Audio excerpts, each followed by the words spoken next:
ஆச்சி அதிரசமா விடுங்க, கையில தட்டி சூடான எண்ணெயில பொரிச்சா அதிரசம் ரெடி.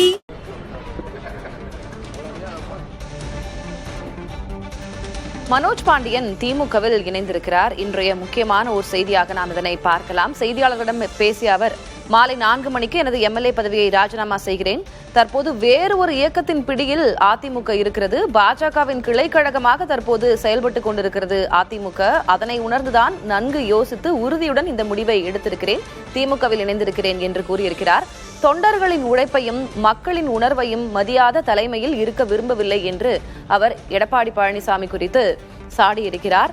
தமிழக உரிமைகளை அடகு வைக்காத தலைவர் மு க ஸ்டாலின், எனவே அவரின் தலைமையில் செயல்பட உள்ளேன் என்றும் அவர் தெரிவித்திருக்கிறார். கொள்கைகளை பின்பற்றும் இயக்கமான திமுகவில் இணைந்திருக்கிறேன் என்று மனோஜ் பாண்டியன் செய்தியாளர் சந்திப்பில் கூறியிருக்கிறார். ஆலங்குளம் சட்டமன்ற உறுப்பினராக இருக்கக்கூடிய இவர் இன்று மாலை 4 மணிக்கு தனது சட்டமன்ற உறுப்பினர் பதவியை ராஜினாமா செய்கிறேன் என்றும் கூறியிருக்கிறார். மூத்த பத்திரிகையாளர் திரு துரை கருணா இது குறித்து பேசுவதற்காக இணைந்திருக்கிறார். திருமிகு துரை கருணா, வணக்கம். வணக்கம் சகோதரி. திருமிகு மனோஜ் பாண்டியன் இப்போ திமுகவில் இணைந்திருக்கிறார். இந்த நகர்வை எப்படி பார்க்கறீங்க? அரசியல் ரீதியாக என்ன புரிஞ்சுக்கலாம்? ஒவ்வொரு அரசியல்வாதிகளுக்கும் அவர்களுடைய அரசியல் எதிர்காலம், பதவி, பொறுப்புகள் என்பது முக்கியம் என்று கருதுவார்கள். அதுல எந்த தவறும் இல்லை. திரு PS பாண்டியன் அவர்கள் அண்ணா திராவிட முன்னேற்ற கழகத்தில் புரட்சித் தலைவர் எம்ஜிஆர் இந்த கட்சியை தொடங்கிய முதன்மை காலம் தொட்டு பணியாற்றி வந்தவர், பல்வேறு பொறுப்புகளை வகித்தவர். தொடர்ந்து மரியாதைக்குரிய செல்வி ஜெயலலிதா அவர்கள் காலத்திலும் PS பாண்டியன் அவர்கள், அவரோடு அவருடைய மகன் திரு மனோஜ் பாண்டியன் அவர்களும் இணைந்து பல்வேறு சட்ட போராட்டங்களை, அரசியல் ரீதியான போராட்டங்களை எல்லாம் நடத்தி அதிமுகவினுடைய வளர்ச்சிக்கு பாடுபட்டவர்கள். அதுல எந்த மாற்று கருத்துமே இல்லை.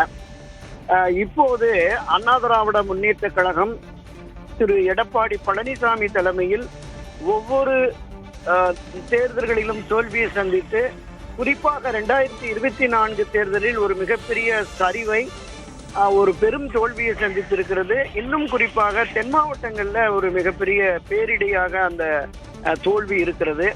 எனவே அங்கு இனி அரசியல் எதிர்காலம் இல்லை என்பதை உணர்ந்துதான் மரியாதைக்குரிய OPS அவர்களோடு இணைந்து இந்த ஒருங்கிணைப்போம், ஒன்றிணைவோம் என்கிற அந்த விஷயத்தை முன்னெடுத்து உயர்நீதிமன்றத்தில், உச்ச நீதிமன்றத்தில், தேர்தல் ஆணையத்தில் பல்வேறு சட்ட போராட்டங்களையும் திரு OPS அவர்கள் நடத்துவதற்கு துணை நின்றவர் தான் திரு மனோஜ் பாண்டியன் அவர்கள்.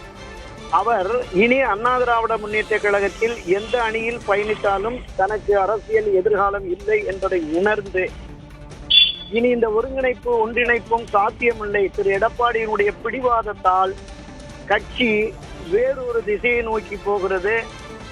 அவர் குறிப்பிட்டது போல பாரதிய ஜனதா கட்சியின் மத்திய தலைமை, மாநில தலைமை இவர்களோடு இணைந்து அதிமுக பயணிக்கிறது என்கிற அந்த பார்வை அவருக்கு ஒரு நெருடலை நிச்சயமாக ஏற்படுத்தி இருக்கலாம். நான் குறிப்பிட்டது போல அவ்வப்போது இது போன்ற அரசியல் தலைவர்கள், அரசியல்வாதிகள் தங்களுடைய அரசியல் எதிர்காலத்தை கருத்தில் கொண்டு கொள்கை, லட்சியம் இதையே நாம் பின்பற்றி போனோமே என்றால் அது சரியாக நமக்கு அமையாது என்கிற கருத்தாக்கத்தின் அடிப்படையில் திராவிட முன்னேற்ற கழகத்திலே தன்னை ஐக்கியப்படுத்திக் கொண்டிருக்கிறார். அவர் சார்ந்த பகுதிகளில் அவரை தேர்ந்தெடுத்த மக்களுடைய மனநிலை எப்படி இருக்கும்?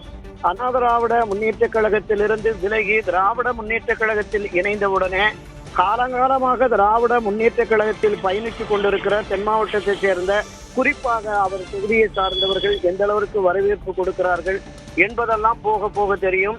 திராவிட நம்ம அதனை பொறுத்திருந்தே பார்க்கலாம். திரு துரை கருணா, அவர் எப்படி ரைட் உங்களுடைய கருத்தாக நான் இதனை புரிஞ்சுக்கிறேன். உங்களுடைய கருத்து பகிர்விற்கு நன்றி. ஆச்சி அதிரசமா விடுங்க, கையில தட்டி சூடான எண்ணெயில பொரிச்சா அதிரசம் ரெடி.